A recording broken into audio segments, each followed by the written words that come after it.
Gunpla fans, I'm back. It's been a little while, but I'm back.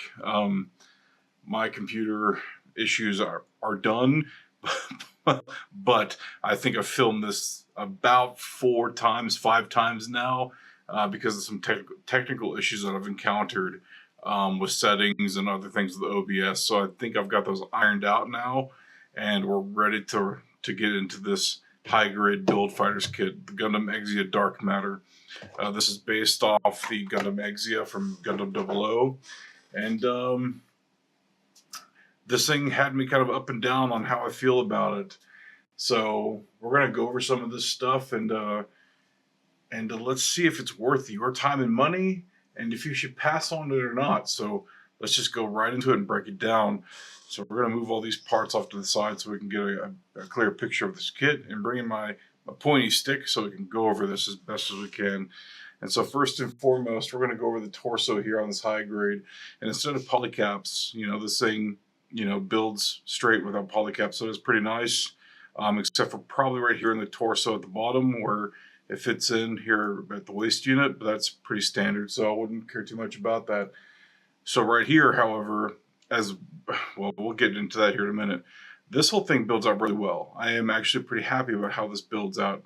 It snaps together easily. It goes together easily. It builds up quite nicely. It has really good color separation. But the one pain point that I have right here is the shoulder piece. The shoulder piece is my biggest pain point, and I'll show you why. And so you remove this right here, and you can see right in there this little ball joint right there that holds this on. A little bit of movement, this thing comes right off. I know that looked like it was a little difficult, but it comes right off with a little bit of movement. What I would have liked to have seen instead of that right there is more of a locking mechanism or locking hinge that kind of holds that in place and still provides a kind of movement. You see that in the Railguard Exia, actually not the Railguard Exia, you see that in the Witch from Mercury kit for the Gundam Aerial. So why they couldn't do that here with that high grade is beyond me. Although Aerial came out a little later down the line, so who knows? But that is my one big gripe of the kit right here with this chest piece. Outside of that, you get some pretty good rotation here at the torso. You can do that full 180 degrees. You can do more than that unless this is attached, but you can do a full 360 here if you wanted. If you didn't want to add the backpack. So you can do either 180 with the backpack on, or a full, and maybe a little bit more, or a full 360 with the backpack off. You're choosing, up to you. Also, the head, this thing is simple. This is a very simple head unit, but it comes with two face plates. One that's a regular Gundam, looks a little like the Exia, and then the other is this Decepticon look. This is the one that I prefer. It's just very sleek. It's stylish, and I like it a lot. However, what you do get here is limited movement. You get a little bit of head movement forward, none that really goes backwards, a little, just a tad side to side, and some spinning action here and there. But that's as far as it goes. You get very limited head movement with this kit because of the way it was designed. So nothing crazy, nothing really just out there that says this is a really, really awesome design. It's not very striking, but that face mask is striking, and it comes with two. You can build two different heads, but you have to use the same base pieces to get those two different looks. So it's unfortunate. Anyway, we're going to move on beyond that. And so we're going to go here into the arms units. This is where I have my most irritating part of this kit, is that the arm units, though they look nice, this kit overall looks really good, mind you. But while the arms look really nice, you have limited movement here within the elbow, right? You don't get any double jointed movement. So you get limited articulation, limited movement here, you get limited posability. It's just sad. So you have to make up for that by moving the arms in different directions, spinning right up here at the bicep, and just getting that little bit of movement that you get here in the arms. Nothing crazy, nothing that stands out, nothing that really that's just striking. It's not. So to me, that is the biggest con of this kit. It doesn't really say, hey, look, this is great. It really says to me that somebody did a really bad job designing this kit. And honestly, it just sucks. However, However, the saving grace here are the hands. I know you're going to ask, what's with the hands? Why is it saving grace? Because it comes with not one, not two, but three hand choices, right? And a different in the third hand choice. You get one open hand, you get two closed fists, and you get not three, my bad. The third option is two slanted fists like this that are closed fists. So you can hold these awesome blades. All right. That is a really cool thing I saw with this is the slanted hands. I don't know why they don't do more in other kits. I think they should. All right, so between the hands, the head, the neck, and the arms, let me know if the extra hands are kind of like a selling point for y'all. If these style hands are a selling point for you. Also, let me know if you decide if you like that basic Gundam look or if you like that sleek Decepticon look. Let me know in the comments. I'd like to hear what you have to say. Now we're going to go to at least my favorite part of the kit, which are the legs. And there is one con here too, but this is my favorite part of the kit. The legs have movement. They don't do the full splits. It is what it is. But you get a full range of movement here as you get in most high grades even today, and even most real grades as of today. So you get some nice posing. You get some nice looks here.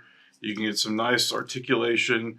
You can do some really weird stuff with it if you wanted to. Not overly crazy because you can't do the splits, but you can get slightly creative. So, it does look pretty good. Sorry for my dog barking. She barks at everything. It's just how she is. So I'm not going to stop this recording for her. It's whatever. Now the con is that right here, there's a peg right here that sticks out that holds these swords in place. When you put that on, you get limited movement here. You cannot do this with those on. So my recommendation, take those stupid things off. Don't even put them on.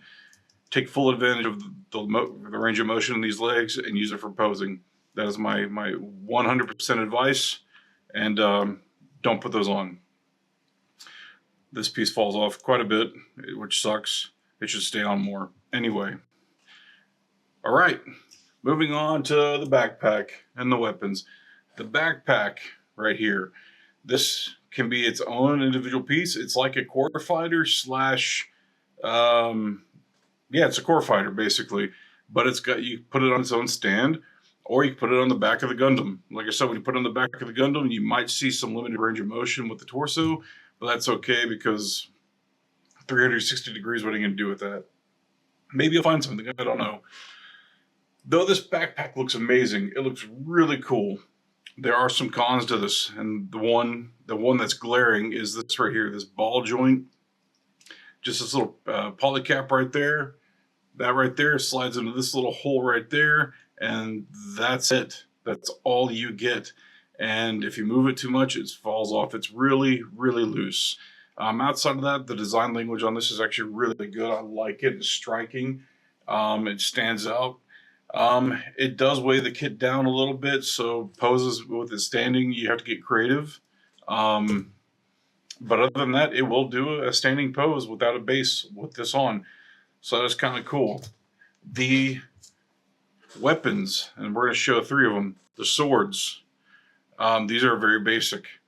This took 4 pieces to put together. This took 6. But, well, actually 1, 2, 3, 4, 5, 6. But the one that stands out the most is this orange plastic. I really like this orange translucent plastic. I've got a thing for the color orange and a thing for the color purple. I really like them. This one stands out. I like it a lot. You plug it in to the arm the hand like so, and you get some really cool poses with this in place. Now it doesn't fit in very tightly, so if you got that green sticky tacky crap, you can use it on here and put it in the hand and make it stay a little bit better. But I would argue that it does a good enough job to hold it in place, so it's good. It's solid. I like it. It's able to pose pretty well. I got a couple of poses out of it earlier when playing with it, and I like it. So this is really, really cool. It just stands out. All right, the other weapon is this unknown nonsensical thing. I'm not sure what Bandai was deciding with this. However, it takes some design language against the original Exia, takes away the blade, and adds in a beam saber. So maybe this is just a Build Fighters thing. I've never seen that series. It's on my to-do list to watch, but I do think it was an odd choice. With it being an odd choice, I kind of like it. Am I going to use it for this kit? Probably not, but that's up to you. So really, my question to you is, do you prefer the swords or this weird beam weapon? Leave a comment below to let me know what you think of that. I'm kind of curious what you think. Now, the final verdict is, should you buy this kit? For me, this was a Christmas present. My daughters picked it out with my mother at Hobby Lobby because they know that I like Gundam. So would I recommend that you buy this? With some of its irritations, here with the chest piece, the limited movement in the arm, some of these weird design choices, I would say you're probably better off finding a different high-grade kit that's going to be a lot nicer. Any of the kits from Witch from Mercury, any of the kits from the Requiem for Vengeance, even the new G-Quacks that just came out, those are going to be far superior to this, far more enjoyable to build. This one, if I bought this myself, I would pass it up quite a few times before I bought it. And the only reason I'd buy it is because it's an Exia variant. And I really, really do enjoy Exia. I think that's a great looking kit. This one, however, I'd probably pass it up about 10, 20, 30 times before I decided to actually buy it. So I would say save your money, put it towards a different kit. And, you know, if you see it at Hobby Lobby on one of the 40% off sales, pick it up because you're going to get it for super cheap. So that's really my verdict here is save it for another date. So with all that said, I'm done here. That's my review of this kit. And this is kind of going to be the formula for the rest of these videos, I think. I do appreciate that you watched. Again, like and subscribe. Leave a comment. Let's have a conversation. All that being said, I'm done. I'm out of here. You enjoy the rest of your evening or the rest of your afternoon whenever you're watching this. And y'all keep building. I'm out. See you later.